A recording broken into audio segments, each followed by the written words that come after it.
next speaker, not every wound is visible. Some are treated by the amazing hospitals in Israel, but some are far more internal and they last a lifetime, but not if some people can prevent it. Social entrepreneur, author, philanthropist, and head of Lev Esh project, Olessia Kantor, has been working to aid those suffering from the deep wounds of trauma caused by October 7th. Tonight, we recognize her vital effort to heal the nation. So with that, after a short video, I am pleased to welcome to the stage Olessia Kantor.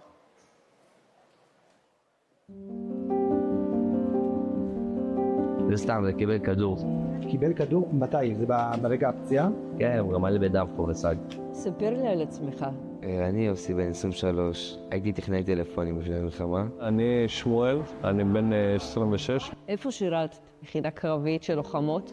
ב-7 באוקטובר כבר הייתי משוחררת מצה"ל, הייתי מאבטחת בחברה אזרחית. אתה יכול להחזיר אותי לרגע הפציעה? את האמת שאני לא זוכר איך נפצעתי, קראתי 2 עורקים.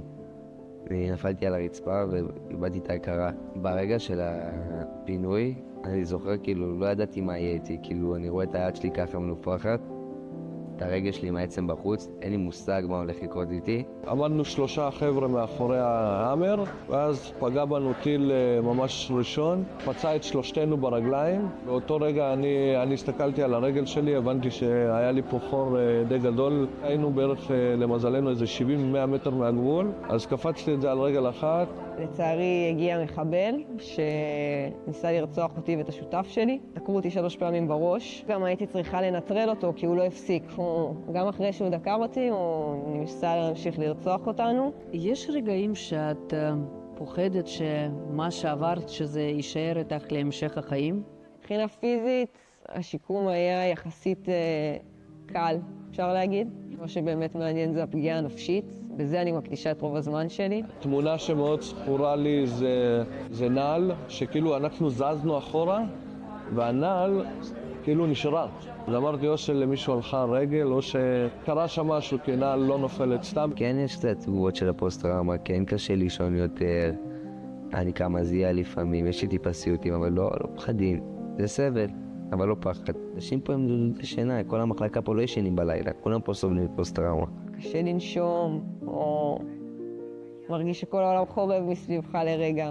ואיך קמים אחרי הדבר הזה? משפט שאני מאוד אוהבת מסדרה, שלוקח לך הרבה מאוד זמן להבין כמה אתה אומלל, אבל לוקח הרבה יותר זמן להבין שזה לא חייב להיות ככה. אין בושה בלבקש עזרה כבר. אני יושב פה עם אנשים במרפסת ב-4 בלילה גם. לא מדברים על מה שהיה. בדרך כלל על העתיד. מה שהיה היה. זה סיוט לעבור פוסט-טראומה, אבל אם לעבור אותה ביחד.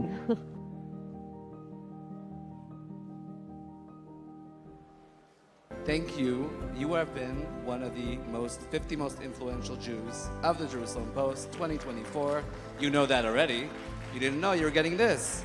Thank you very much. This award has significant emotional value for me, but I'm very happy that before I start speaking, you've seen the faces and you've heard the voices of people to whom this award really belongs. Dear guest, if you conducted a random survey and ask about the first association that the word injury brings up, you would most likely find various answers such as difficulty, pain, hospitalization, treatment, life danger, and so on. During last year, I was privileged enough to closely accompany many injured warriors from the war in Lebanon and Gaza, and I witnessed the journey they were going through alongside the resilience they represented. And my answer to the previous question, 2 completely different words. 2 words that, in my opinion, most accurately represent our wounded warriors: spirit and resurgence. Spirit, because these incredible young people, despite devastating physical injury and despite the price they had to pay, both in body and in mind, even today, after having lost their leg or hand, they said we would do it all again, even when we know the cost. And these inspiring young adults still declare, we wish we could go back to the battlefield and fight alongside our friends against our enemy. And when you listen to them and when you see the impressive process they are going through in their fight for the recovery, you understand the spirit that characterizes them so strongly. And you understand the unbelievable strength that lies within it. And with that spirit, a true inspiration for us all, you realize that there is another very important meaning these young people bring with them. These people, they are our resurgence.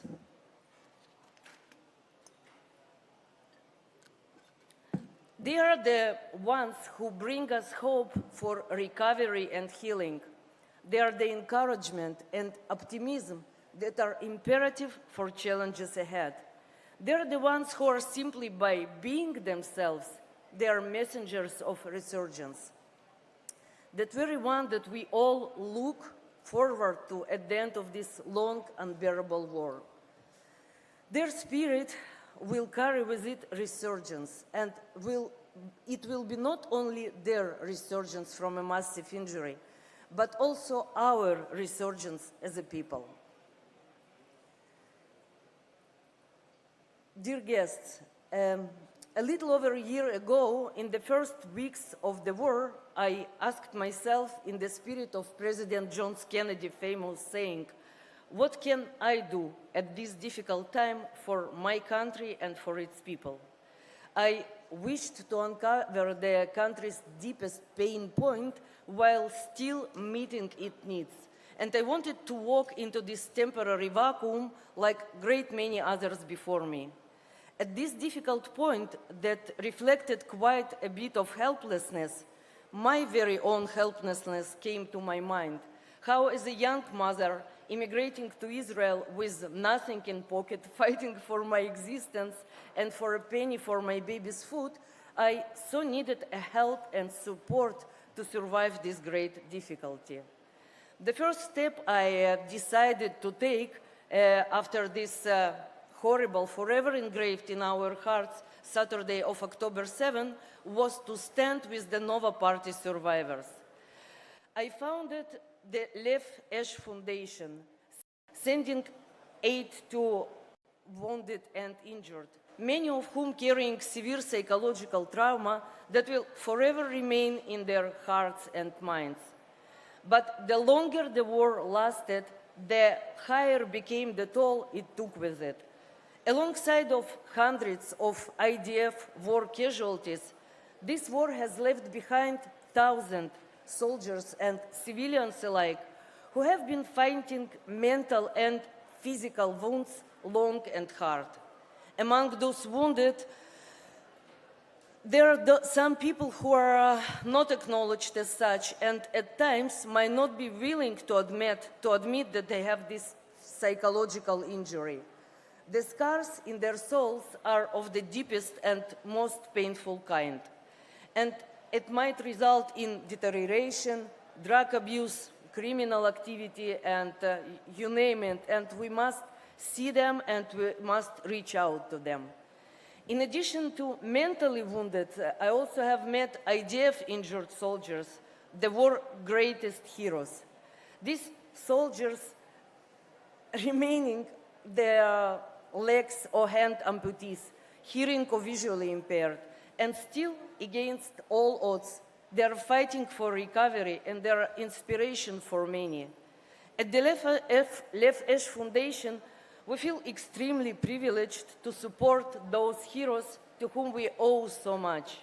Those incredible young adults have left me thinking about their spirit and resurgence radiating from them hours after my every visit to Sheba Hospital or other healing centers.